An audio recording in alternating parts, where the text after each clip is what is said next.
680's Kris McCusker joins us now to look at the business aspects of General Motors' move to close the Oshawa plant. Kris, let's start with the investors. How are they reacting? Well, in short, the stock got close to its highest level since August, a jump of about 5% just today, still down by about 8% year to date. Now, keep in mind, the car maker did announce $6 billion in cost-cutting measures. So that means these plant closures, including the one in Oshawa. But translated, that means efficiencies for the company. That's something investors like to see. Stock in other car companies, interestingly, also moved higher in the U.S. today. Ford up by almost 3%, Tesla up by almost 6%. So investors seem okay with this decision.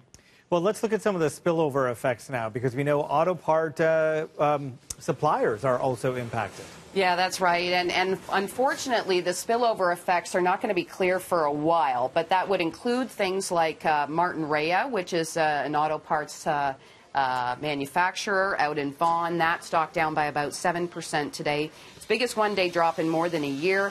There's also the services sector, plus the jobs lost. All of that's going to cut into the economy overall. I am told the plant accounts for 0.15% of Ontario's GDP. But again, that doesn't take into effect all these spillover negatives, I guess, for lack of a better term.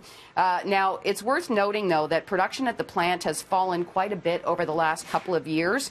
Production has dropped from a peak of more than 3 million vehicles per year in 1999 to less than 2 million in the past 12 months. So it's going to have quite an impact, but I guess not as bad as it was back in '99. Yeah, well, we heard it from analysts. We also heard it from Unifor today that people are just not buying the same cars like they used to. Yeah, and this is really one of the more interesting aspects, I think.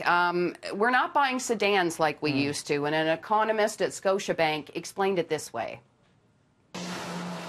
Consumer preferences have shifted toward larger vehicles and away from your classic sedan. So, in a way, this is something that could have affected operations at the Oshawa plant, given that after end 2019, the only remaining vehicles that were to be assembled at the Oshawa plant were the Chevy Impala and the Cadillac FTS, which are both sedans and which are in less demand from consumers.